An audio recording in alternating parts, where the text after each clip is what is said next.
Well,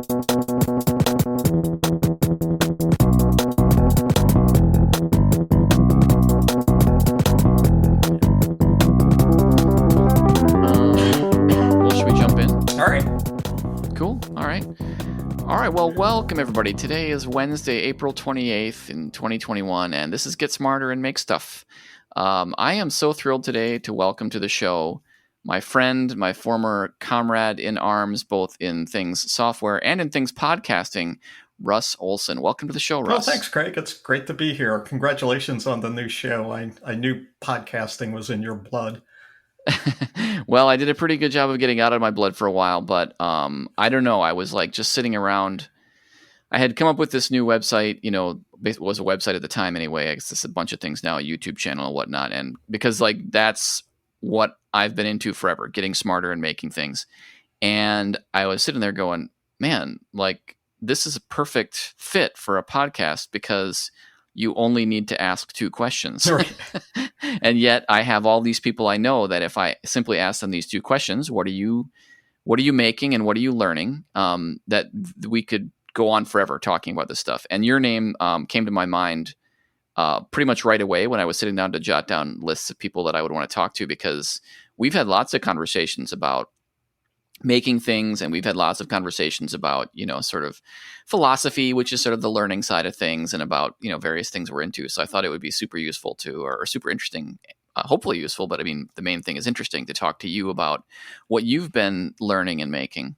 So it's interesting when we talked about doing this podcast, I agreed, and then I sat down and I thought, oh my goodness, have I made anything or have I learned anything recently? Oh no. And I went through this horrified phase of, I haven't made anything and I haven't learned anything in decades, I cannot believe that to be true. We've certainly talked recently. The other thing is, I actually I've been thinking about this a little bit, and sorry to jump aside for a minute, but the question, what are you making and what are you learning?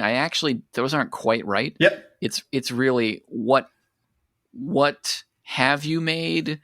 Are you making? Are you going to make? What have you learned? Are you learning? Are you going to learn? It's really about learning. I don't quite know how to phrase that in a really pithy way, but like if you want to talk about something you made 20 years ago, fine by me. That's interesting stuff too. Yeah. So the second half of that story was I started making a list of the things that I've made just lately, or at least started making, and then I was horrified in a whole different way.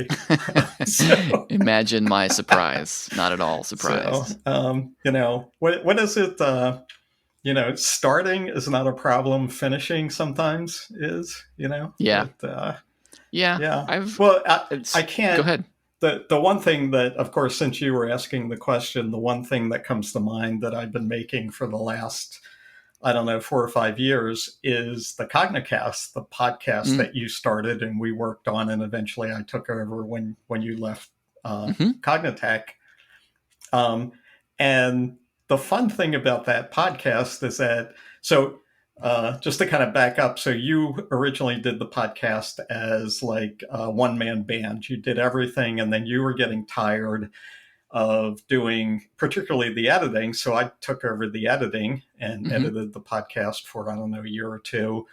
And then you left the company and I kind of took over the benevolent dictator role on the podcast. And you had done a good job of kind of cutting the podcast, the job of pushing a podcast out the door into a whole series of like separate tasks that wouldn't be too onerous for any given person. And at some point, I realized that I had done more than half of those jobs, and I set out to do them all. And the last one, the most like the last one, so I could sort of say I had done everything, was, and again, I think it was your idea, was to do custom cover art for each podcast. So kind of come up with something that sort of represents the guest or what you talked about or whatever. And I started doing that, I think like 2.5, 3 years ago, just, once a month or so, come up with a 1700 by 1700 pixel image that has something to do with this month's podcast. And the absolutely remarkable thing is that is my favorite job of, of hosting, editing, producing, being the chief cook and bottle washer of that podcast. Absolutely the most fun is doing the artwork for it, which if you'd asked me before I had started doing it, I would have said, oh no, that's going to be awful. I'm not an artist,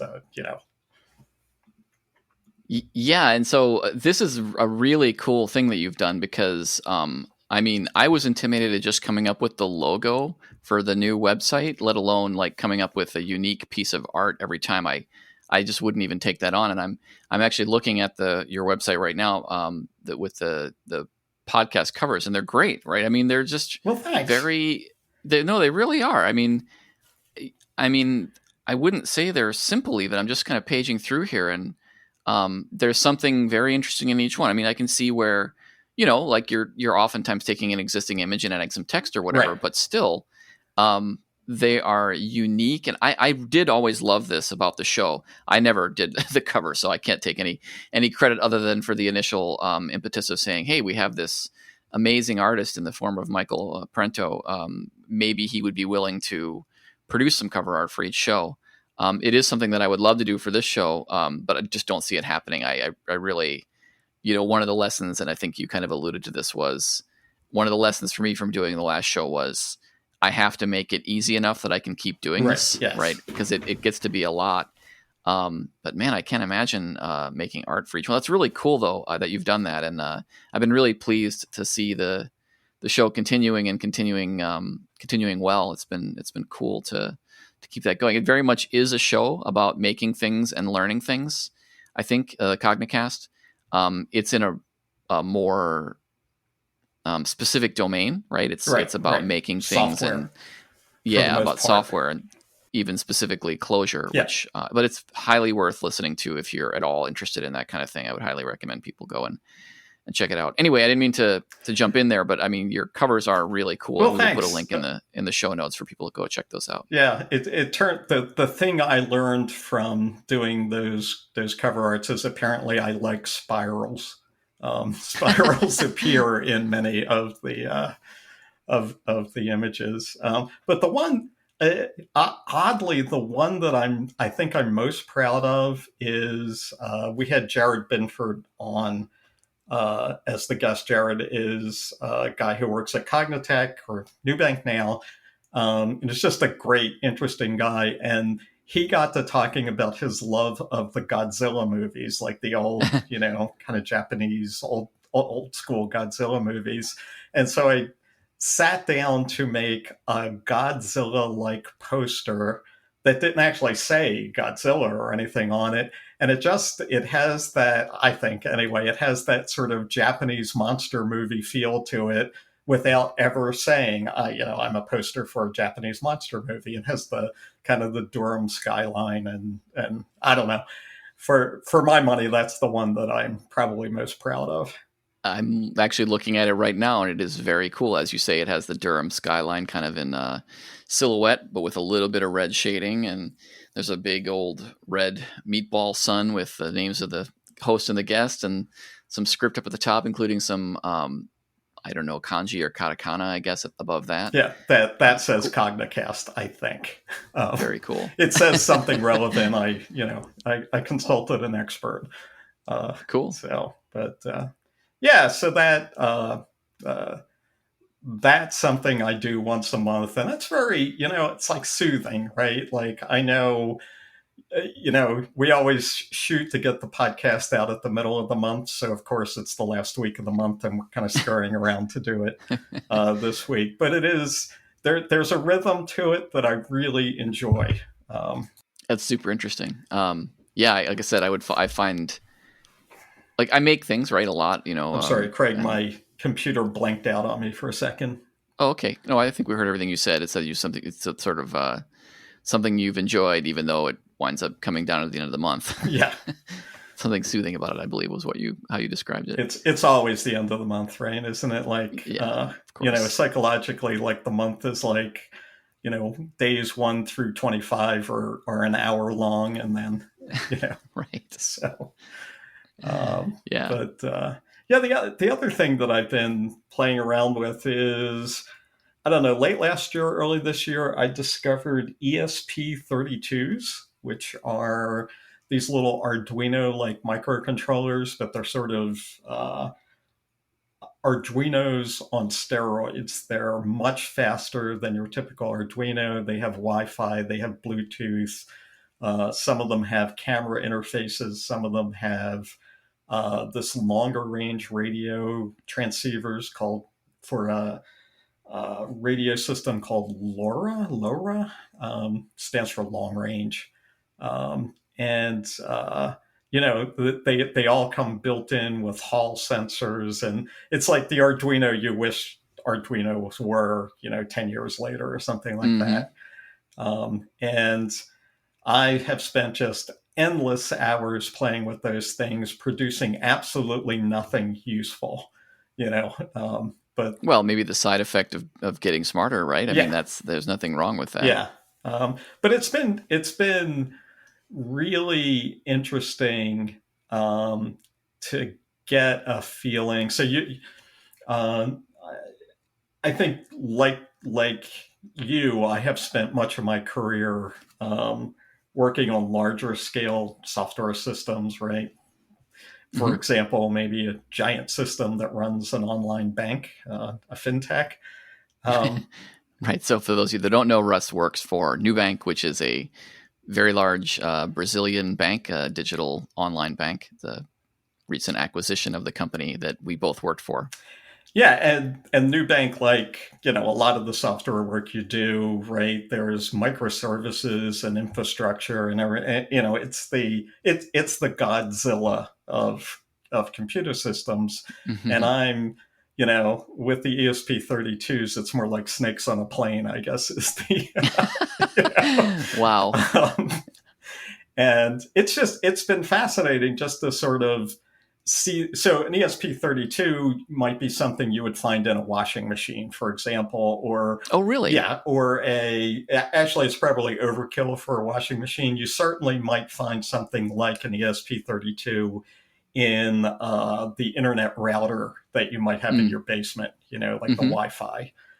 Can they run Linux? I would assume no, it's a microcontroller, not a Yeah, microcomputer, right? they don't run Linux, but they will run free RTOS. So you can put Okay. like a very rudimentary. So maybe your Linux router is more than an ESP32 can do, but it's down there at the low end of computing systems. And so they have weird things like at least the models that I've been playing with, they have two different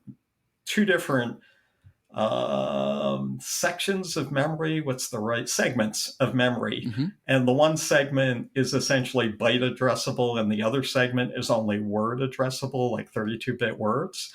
Mm-hmm. And that makes sense, for whatever the heck you're doing, but it's bizarre from the point of view of like someone who does Clojure for a living or Java or Yeah. something.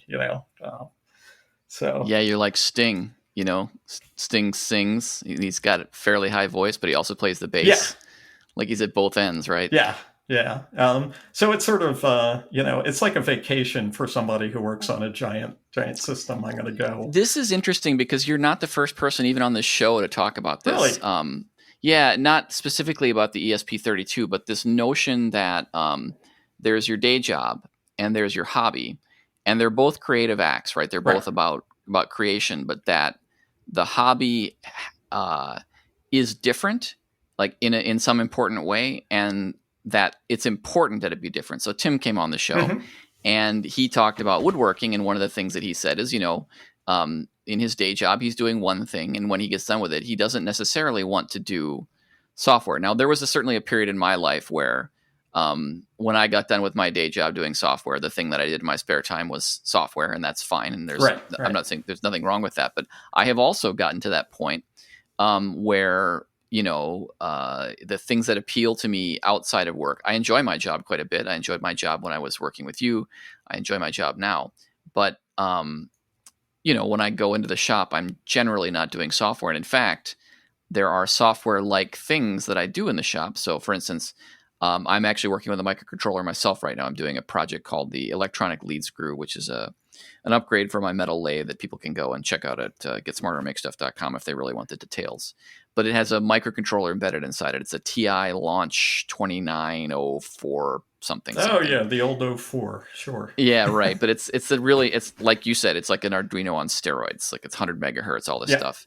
But the kind of the notion of if there's a problem and I have to like wade into the software, I don't know. It's like less appealing yeah, to me than the electronics that I'm doing, where I'm trying to, you know, frustrating as it is, given how awful I am, like terminating cables with neat panel connectors so that everything kind of screws together and looks nice and all that. That was the part that kind of drew me, and I wonder whether you have a sense of why that is. Is it maybe that you've kind of climbed the hill, and you kind of know what you're so, doing.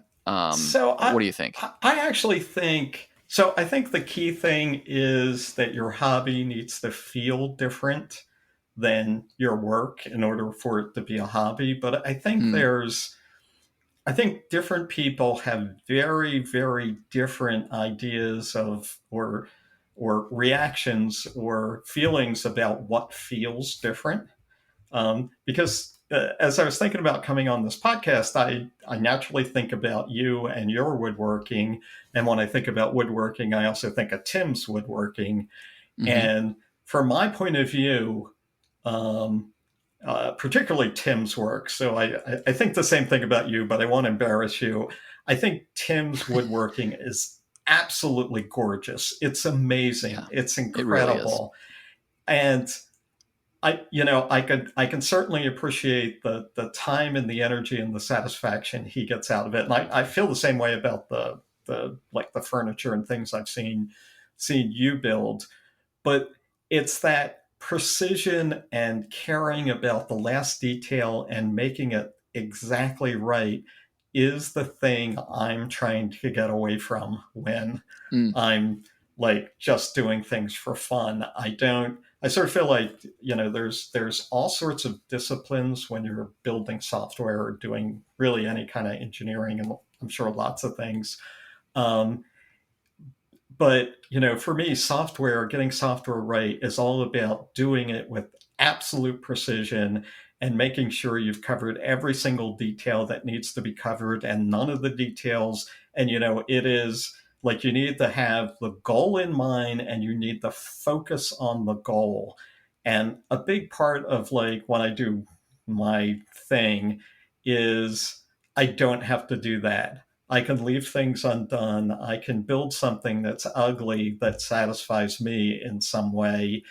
And that's kind of the part that makes me happy. If I don't know if that makes any sense, but it does make sense, and I can assure you that if you come to my shop, I will show you many, many pieces of woodworking that I have done that are nothing like the stuff that Tim does. That are held together with pocket screws and plywood voids and all that good stuff. But I no, I totally get it. And in fact, one of the things that I've sort of had to do over the last few years is remind myself that productivity is not the point.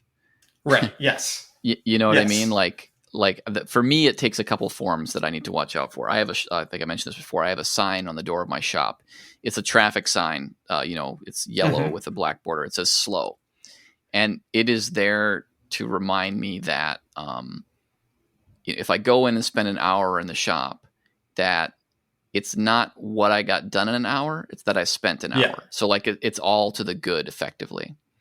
And that doesn't mean that I don't enjoy making things in a like I don't need to go mine my own iron and smelt it and like that's not. I mean, I would actually do that, but you know what I mean. Right. Like Right. it, Right. it's not important that it's okay for me to take shortcuts. It's okay for me to buy tools that speed me up for the purpose of speeding them up. But but to still sort of be. I know this is an overused phrase, but it's one that I think is correct. Be in the moment more. Right. Right. Because I Yeah. mean, I think what you're saying is you don't build furniture because you need furniture. You could buy furniture. It's the act of making the furniture and, Yeah. the feeling that gives you. Yeah. And it's the feeling you need to preserve. And I do think that you know, I guess where I was going was that you need to like preserve. If you're going for the experience, you need to preserve the experience. Yeah. But the other again, I think this is like really it's like a highly personal thing because in thinking about coming on this podcast, I was thinking about you and Tim and the furniture that you guys build and what I think of it. And I asked myself, well, do I really enjoy doing anything where I am where I am absolutely kind of crazy about the details and getting it right? And the answer is yes, I really like writing. And Mm. don't get between me and a verb, you know, like Mm-hmm. it's a dangerous place to be messing with my writing because I believe with all my heart that any bit of writing could be improved by making it sound more like me. Um, so I think you need that as an author, don't you? Though I mean, like I feel like I don't know. It's an analogy, but like podcasting, I have some sort of defect that means I don't mind the sound of my own voice. Like yeah, when I go back and listen to this show later, I'm not cringing the whole time, and I get that a lot of people have that reaction. I don't. I don't think that I have like some amazing voice for it. It just doesn't strike me that way. So it's sort of been an enabler, right, for me because like, how could I have edited hours and hours and hours of? I mean, hopefully, I'm not talking as much as the guest, but still, you got to listen to right. yourself. And is that kind of a necessary? I guess a necessary conceit would be an appropriate phrase, right? Yeah, I think. Yeah, and I think, but I think you have to. I think as an author, if you're going to churn out 80,000 words in a book or something like that, man, you really gotta be okay with the sound of your own voice. Mm-hmm. It's funny when I'm writing books, I will find some TV show to watch after I'm done writing just to drown out the sound of my own voice in my Mm. head. Because, if you sit for 3 hours and write and you do that day after day after day, it's not like, that you don't like your writing or you don't like what you're saying, but there's just that, that sort of inner voice that at least I need to turn off. I think that uh, I would not have finished my first book without The Sopranos. Let me just put it that way. Uh, How many books have you written now? 3.5 Yeah, that's a lot. ish. And a half-ish. Oh, you're working on another one. I was until the new bank thing happened, and I've gotten really busy. But I do have about half of a book on functional programming that is calling to me still. So I am ashamed to admit I have never read any of your previous books. I believe a couple. Correct me if I'm wrong. The first two were about Ruby, right? that's right. So the Ruby programming language, which I was never really into. Your third one, remind me. Well, third one is Getting Closure, which is a That's what beginner's it was. guide to closure, which you did not need before the time we met. It really is. I don't know. Maybe I'm a programmer, but I don't know anything about this closure thing. Take me through it. And yeah, Cool. Well, the reason I was going to mention it is that I don't know what the audience for this show looks like yet. I mean, it's a show about making and learning, and so I imagine makers and learners. I would imagine we'll see a bunch of people from the old show because that's kind of how people know me, at least through mostly Twitter.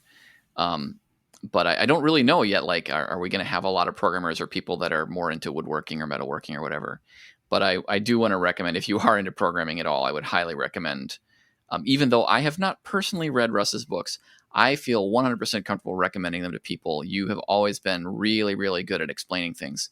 In fact, we were talking about what I think of as definitely one of your many significant accomplishments in this area, although I hope it doesn't strike you as bad that I say it's one of your best. And I'm talking about your To the Moon talk. sure. Which, we were talking about Tim's talk at the same conference, which was fundamentally a talk about how tools shape your thinking, which is a fascinating area. And I said that talk would easily have been the best talk at a conference that had a bunch of good talks, except for the fact that Russ gave a talk called To the Moon, which was also one of the best talks I've ever seen at any conference. And I don't know. This is another one where I think, just like Tim's talk, even though it happened to be at a programming conference, it's something that anybody would walk away from. And I think and anybody could walk away from and go, yeah, it was a really good talk, whether they knew anything at all about programming or not. And it's interesting to me in the context of this show, and maybe worth discussing a little bit, because I think when you look at, so obviously it's about, the engineering journey of putting people on the moon. And that's sort of, it's right there for me, because like this whole show is really about kind of, I don't really have a great way to explain. Getting smarter and making stuff is correct. Like those are the two things, and how they interact is also the thing. But kind of at the bottom of it, there's this feeling of like creating with your mind, I think might be a good way to put it, right? Like your hands are obviously important too. But I don't know. I feel like your talk there was all I can say is people should definitely go watch it. And then maybe I'll just ask you to talk about the talk, about maybe the process of creating it, about whether it touches on any of those same themes for you.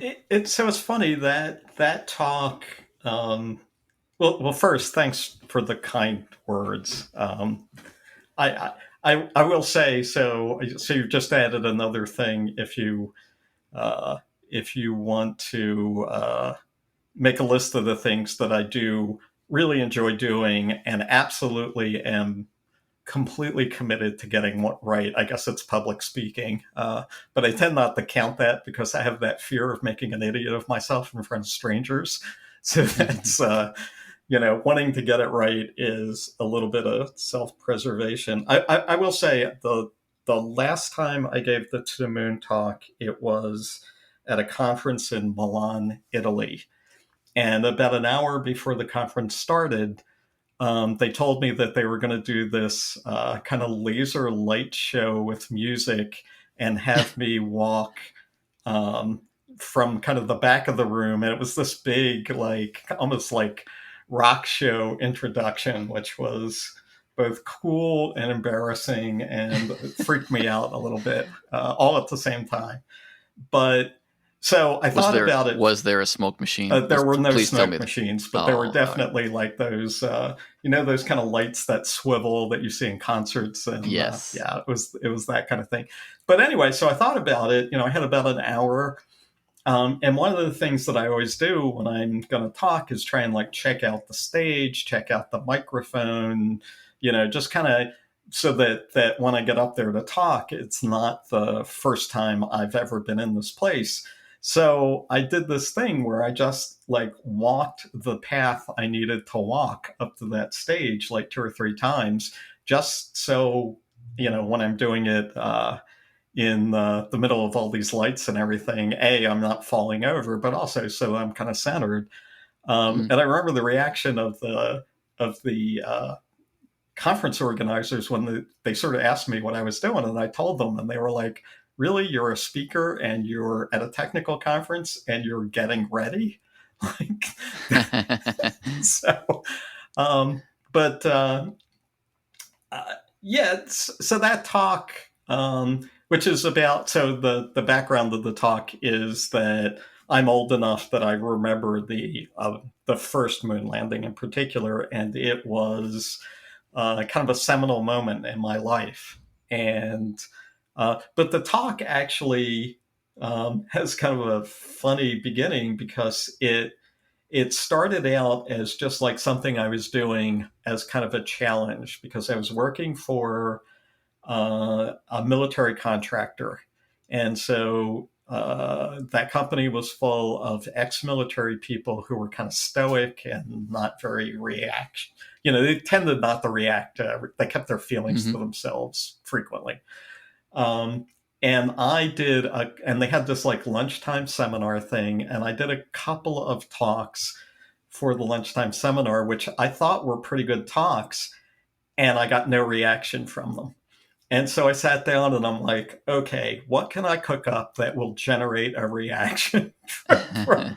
And it was just, and so I thought through my life and I came up with this, and it was a less emotional version of the talk that you remember from the closure conference. Um, but so I did it and I got a really good reaction and I was happy with it. And it's actually what made me start thinking about maybe writing technical books and things like that. Like, hey, maybe I'm okay at this. But the talk itself went through all of these revisions and got more and more personal and more kind of emotional. And at some point, I realized that it worked because it was a talk that it's different than most of what you see in technical conferences, even like keynote uh, Hmm. kinds of things in technical conferences. And eventually I realized it's, I'm probably going to say this word wrong, but the emotion that it hooks into is pathos. I'm not sure I'm saying Mm, that right. I've only I ever believe that's read the correct. word, but Yeah, I essentially believe that's like right. the sense of wonder, the sense of being connected to something bigger than yourself. And that is, uh, and once I figured that out, like the rest of it was easy because um, I kind of had this framework for thinking about the talk, which was I'm crossing a boundary into a little bit, maybe not like really untrodden territory, but sort of I'm going to a place where not many people go, and so this Hmm. is going to be new to people, and that's always like it'll either be a disaster or it'll be wonderful, you know. No, it was great. In fact, I saw when you gave that talk internally at Cognitech, we were both there, and there were there were eyes that were not entirely dry. One or two of them may have been mine. Well, you know what's funny? It's the other thing that I so that's not the first time I've heard that, and again, Hmm. it's really Yep, kind of you to say it, that's true. but um, my point of view, like that was a talk that I had done at various places over the years, various versions of it at various times, and I kept tweaking with it and making it better and sort of going for this feeling of like awe. And I hadn't done it for a long time before I did it for the internal thing, but this is like a story I've lived with my whole life. And I can remember doing so. I hadn't done the talk in a long time. We were having a company meeting. We were all jammed into this relatively small conference room, and so the people, you know, my colleagues who were listening to the talk were right there next to me as I'm doing the talk. And again, this is like a story I've lived with my whole life, and to me, it's sort of like just part of who I am. And I finished with the talk, and I remember Justin was sort of sitting, you know, just off to my right, and he stood up like immediately after I finished the talk, and the thought ran through my head, really, he's just going to leave? Like, it didn't have any effect on him at all. And what he actually did was he hugged me. Yeah. So I think that that's one of the things that making stuff, make a talk, make furniture, make whatever.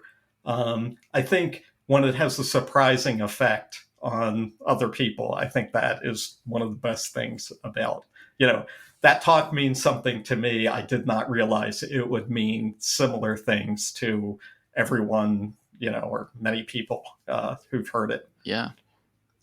Oh, that's so interesting to me because, like, you know, you sort of heard me, I think, even in this show, but I think in the others as well, kind of cast around a bit because get smarter and make stuff. Okay, yeah, it's a catchy little phrase, but it means something to me that's bigger than just making things or getting smarter. And I think you're kind of touching on that a bit. And the reason I'm doing the show is because I think that's true for a lot of people, right? Like I think when you meet another maker. I really like that term, by the way, the term Yeah. maker. I think it's a really great term.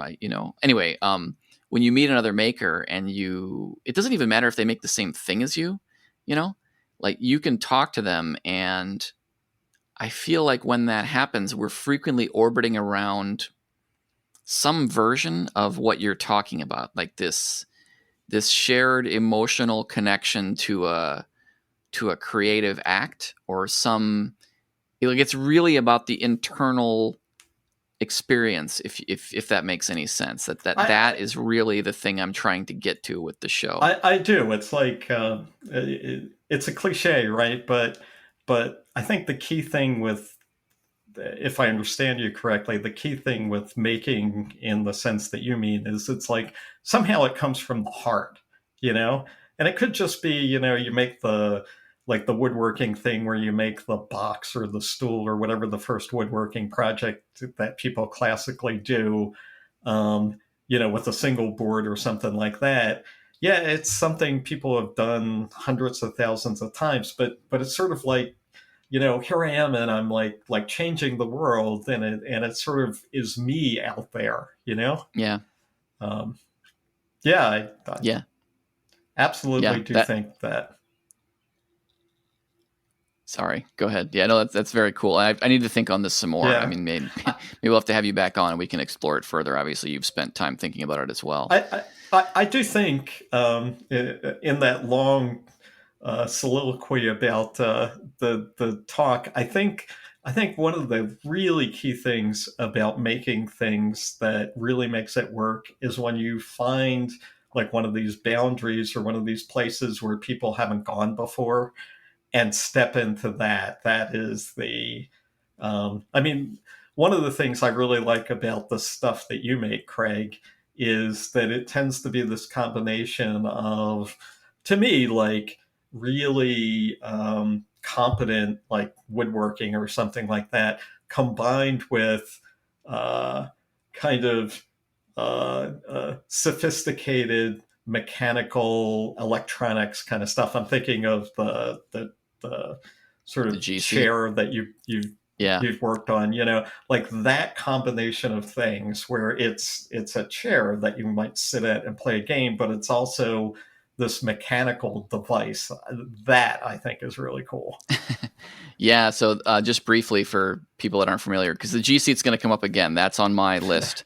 So this is a seat that I did not invent. It's a guy named Bergeson who actually has taken the idea and gone much farther with it. At some point, I will post links and everything. But the notion is that you have a chair that has movable components in the seat and the back that are also hooked up to a harness, like a 5-point harness, like for a racing harness, or for me, it's flight sims that move in response to the motion of a virtual vehicle. In my case, because I'm into flight sims, it would be an airplane. So that as you push the stick forward, the seat sort of floats up underneath you and gives you the feeling of being of lifting out of the chair or hanging from the straps if you're inverted or whatever. So I just wanted to mention that so that we don't just leave it hanging out there. But appreciate that. I mean, again, it's not really my idea, but no, it's fun. I've always enjoyed. I mean, human machine interaction is a whole category for me. Like I built the Ergodox keyboard, which is one of these, soldered together yourself, like crazy looking keyboards. Even though I didn't want to be using it, it was just like really interesting to me. The notion of a keyboard that is not the sort of default, QWERTY sitting in one place kind of keyboard. And that for whatever weird reason, the G seat's the same kind of thing. It's, you have a computer, you have a physical device, and the physical device is how you relate to what's going on in the virtual world. I like joysticks. I own, oh, good God, 4 or 5 joysticks, right, for flight sims and whatnot. I've got a fairly sophisticated setup, even including a control panel that I built myself that has switches and knobs for controlling things like the gear. So, I think you've also touched on one of the key, like if we had to go through the population and identify the true makers in the population, and you could only ask one question. I think the question I would ask is, have you ever spent countless hours building something that you then never used? Absolutely. No, no question. In fact, I was talking earlier about bowls. I love making bowls. They're great. The lathe is super fun because, you know, for one thing, it's quick. Like you can make a bowl in an hour or two or something like that. But they're also pretty anyway. But so I should ask you that question though, Russ. You mentioned earlier that you've been playing around with the Yep. ESP32. Is that the right thing? Yep. And that you haven't necessarily done anything useful with that. Have you made something anytime in the not whenever that you like got really into making it, and then when you were done, you're like, all right, I could throw this away now and it wouldn't matter. So I was thinking about it. So, uh, about 2/3 of the way into the pandemic, I decided, for reasons which I don't understand, to learn how to bind books. Um, and so I have half a dozen books of more or less good quality. The beginning's less so, just kind of blank, like notebook kind of books that are sitting on my shelf that, I already have a pile of notebooks in my closet that I bought at Target, right? I don't really need another notebook, but yeah, and I'm sure there are. Well, so the other thing is that I have built enough cigar box guitars in my life that I could never actually like play them all. Uh, Yeah, could you? I mean, I've seen these and they're really cool, but maybe you could describe them for our audience. sure. I mean, so it's so the if you put a shirt and tie and put it in a suit, the official description is improvised musical instruments, which sounds so much better. But basically, there's a long tradition in the United States, particularly in the American South, particularly among uh, African American people, of improvising musical instruments. And it turns out that cigar boxes were traditionally made out of cedar, which is what you would make a guitar out of. And so, take a cigar box, essentially cut some holes in either side of it, run a 1x2 through it so that you have sort of a neck, and then put some kind of strings on it, and you have a musical instrument. And I started making them. I don't know if you were there, but it was some of our coworkers. We were at a company meeting and we had sort of a day off, and we just kind of went larking around music stores. And one of these music stores was selling a really nice cigar box guitar. And of course, we're a bunch of engineers. We stand around and we don't say, "Oh, what a lovely thing." We say, "Oh, I could build that." You I know, knew you were going to say that. I so wasn't there, but it's like I could have been. and you like, so how many times did that happen in your life and then you never actually do it? Well, the key Oh thing yeah. was that one of the people there, one of our coworkers, happened to have an old guitar, and so he went home that night and took it apart, and he gave me, I think, a tuner and a pickup. Like, hey, you're going to build this thing. Well, here's a tuner and a pickup. And now I had this tuner and this pickup that someone had given me, and I sort of felt required to actually, like, that's like the thing that made me start moving. So I found the cigar box and I built this incredibly primitive thing, which actually made something that sounded vaguely like music. And Hmm. it's right. It's like, uh, it's the road to hell is paved with projects, a sequence of projects in your basement or something. Half started I built ones. the next one and that was nicer, but I could, I finished it and I realized, oh, I'd made half a dozen rookie mistakes. And then I built the next one and the next one. But essentially, the thing that I find really cool about cigar box guitars is, no, they are not. I have a $2,000 acoustic guitar. My cigar box guitars do not sound like my really good acoustic guitar, Sure. but they sound like music. They are Mm. completely acceptable music. And so the thing I find fascinating about them is just how easy it is to get above sort of the minimum, this thing is just making noise, to, oh, that's actually music. Yeah, if I spent some time with it, I could actually make, reasonable sounding music. That barrier really is not that high. It's not as high as you think. Hmm. That's cool. Yeah, making like a. I actually I bought a kit made a make a bass. I assembled a Yeah, bass, but it was kind of cool, and I do have it in my mind at some point to make a bass guitar, and ideally someday to make a cello. That's like there you go. the big. It's interesting to hear you say that you don't think that getting something that would at least make cello like sounds would be hard, because it seems pretty intimidating to me. Like the idea that I would make something that would be at all musical is kind of questionable in my mind. Yeah, so I think probably. I mean, there's one possible future where I keep doing this, and eventually I make, and I'm doing air quotes now, real musical instruments, right? I mean, I could see myself maybe. I don't know. You never. I don't have a huge desire to do it right now, but I am. Um, my cigar box guitars are getting incrementally more sophisticated and that kind of thing. I think so. I don't know if this is true for you, but if I were going to build a cello, I would start out to build the crappiest cello that I could actually finish. Mm-hmm. Because once you built that first one, you will know how to build a better one. Yep. Uh, So we had Paul DeGrandis on the podcast. Another we all worked together, the three of us, and he talked about having built or modified, like, I think he said 12 espresso machines, and have about how, just this notion of, so these things are under pressure, right? They have high pressure steam inside them. right. And the notion that you would take your first espresso machine and kind of put it in your kitchen and stand next to it every day while it's, putting high pressure steam through it is kind of to your point, right? Like, where the stakes are lower with a cello. Like, it's unlikely to injure me. Right. What's the worst thing it's going to do is fold up under the tension, Right. So Right. that is, so that's one of the other things that cigar box guitars, I think, makes me think about, which is that there's like this standard design for a cigar box guitar, which is called the through neck. And essentially what that means is you take the 1x2 or whatever you're using for the neck of the guitar, and you run it all the way through the box to the back.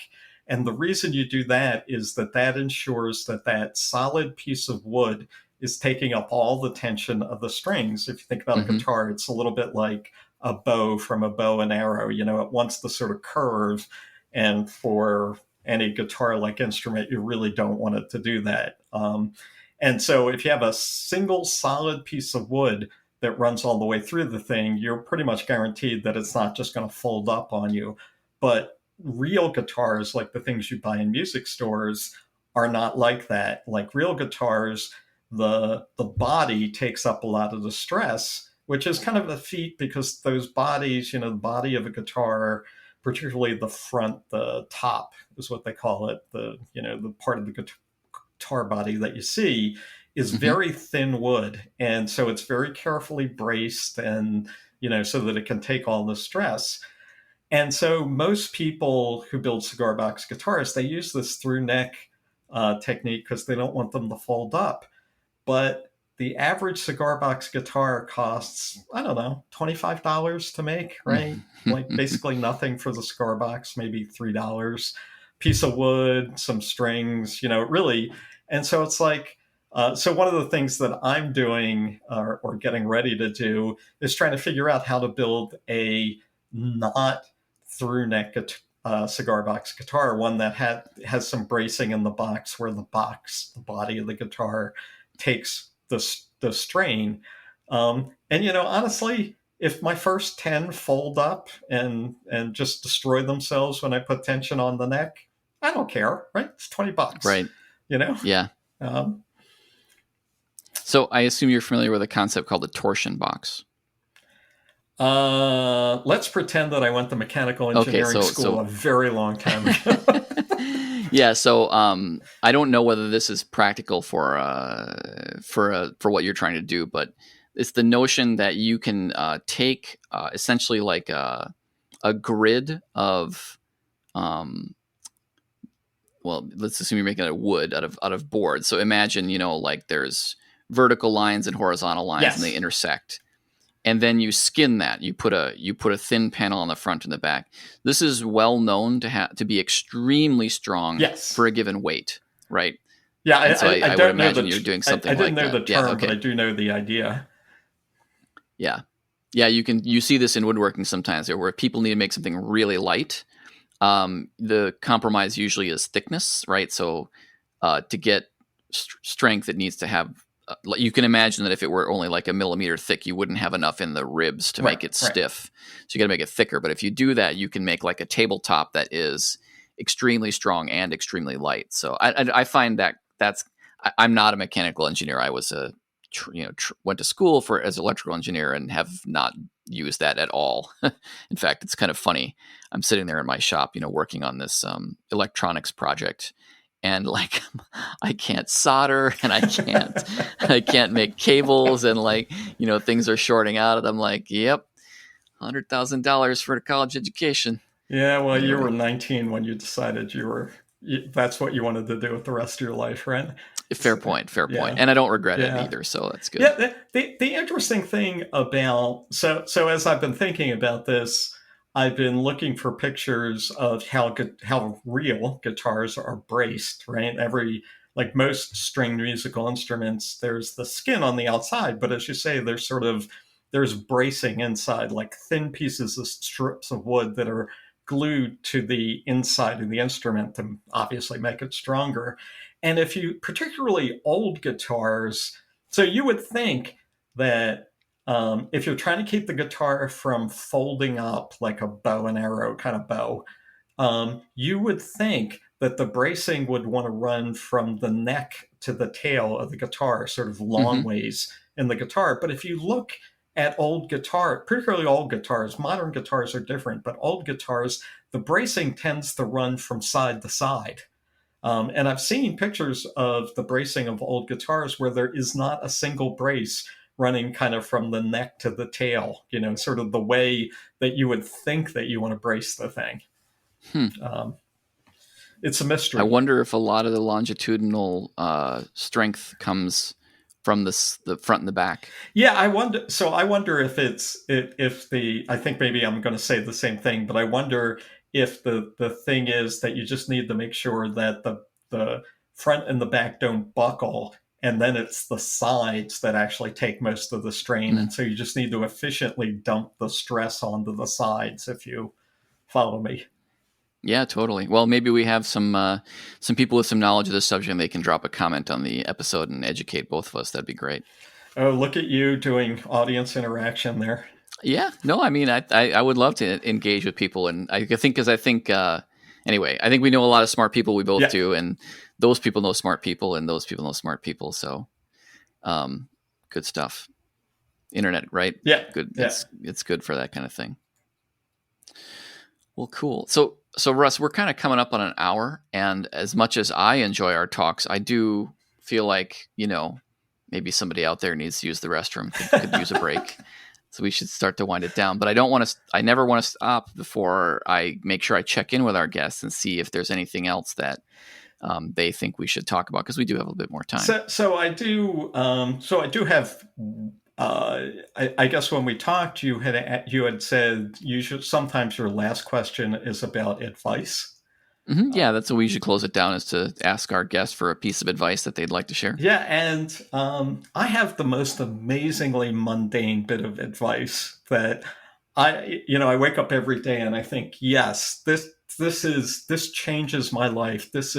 And it is so boring and so mundane that it's hard to even say, but I think it is incredibly valuable. And that is, make lists. Like, Hmm. make lists of things you want to do, make lists of things you've done, make lists of the things you want to learn. Just make lists, right? It's like the way to, uh, you know, it's the way to the sort of, it's the first step to making something, for at least for me, is to put it on my list of things to make, right? And maybe I will never get to the things, half the things on my list or three quarters of the things on the list, but it's, yeah, I don't know. It's like externalizing your aspirations or something. Make lists. So that's super interesting, and when because I do a little bit of this, and so what I find is that a lot of times when I do something, it may not be a list, it might be notes, Yeah. it might be whatever, is that I'm really good about writing it, but not as good about reading it. But I've also found for certain things, not necessarily this, that sometimes, like for me, when I design a piece of software, I will spend a lot of time typing in questions. It's actually a big part of my process is what happens if we do this? What about that? What is the trade-off with this? And the resulting document is worthless to read. Yes. But the writing of it is super, super valuable. And I wonder if you could comment on the relative, like when you make these lists, is it 90% of the value is in writing it, or is there 50-50, or what's the split? So I it's a great question. I actually think there's a time varying aspect of it, which is right when I'm writing it, the value is in the act of writing it, right? It then becomes like, so I write it down and, oh yeah, okay, so this is a thing and it's in my mind somewhere. And it's real. By like actually writing it down, I've sort of committed it. What do people say? I don't write it down to remember it. I write it down because writing it down helps me remember it. I think that's the immediate effect. But then 6 months later, you come back to the list and you're like, oh, yes, I want to do that. Or, oh, yeah, I did that. Or, oh, no, what was I thinking? Sort of there's the immediate effect, but then there's the I've kind of forgotten about it and I come back to it effect, and I think they're both either one's worth the 20 seconds it takes you to scribble something down or type it into your Emacs buffer or whatever. Mm-hmm. That's really interesting. I will have to think on that some more. I think I definitely could be doing more with respect to reading them, and your comments about how that might have value, or I will reflect on them, which is great. I think anytime that the guest gives an advice and I'm like, I need to think about that some more, it feels like a really good one, a good way to end the show. So, boy, Russ, I knew that you'd be a great guest. Well, thank you. Yeah, no, I mean, I'm still kind of, like I said, I'm still sort of figuring out what it is what I want to say. I do feel like there's something here.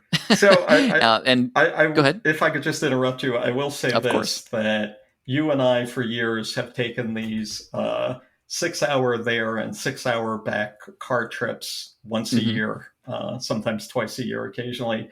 And for me, this was like 1/12 of a weekend I've looked forward to for a long time. So thanks for that, if nothing else. Yeah, no, I feel the same way. It was always fun talking to you, and I knew you would be a good person to talk about this topic. This again, you have, like our other guests, have like moved me along a little bit further on. Yes, get smarter and make stuff, but there's something else there, and so I've been really interested to explore it with the people I've had on, and you're no exception. So anyway, thanks again for coming on. It's always great to talk to you. Really appreciate you taking the time, and hopefully we can get you to drop a few photos of the things that you've made, maybe the cigar box guitars, or I'll certainly put a link to your cover art for the show, because that's cool stuff too. And we'll get a few other things from you and put on the show with the show notes. But really, I do appreciate you coming on. It was great to talk to you. It's been my pleasure, Craig. It really has. All right. And thanks to our listeners for sticking with us. This has been Get Smarter and Make Stuff.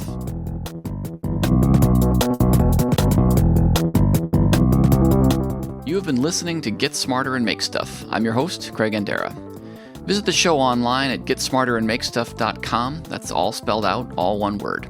Go there to subscribe to and comment on the show, read the blog, view the gallery, and find a link to the Get Smarter and Make Stuff YouTube channel.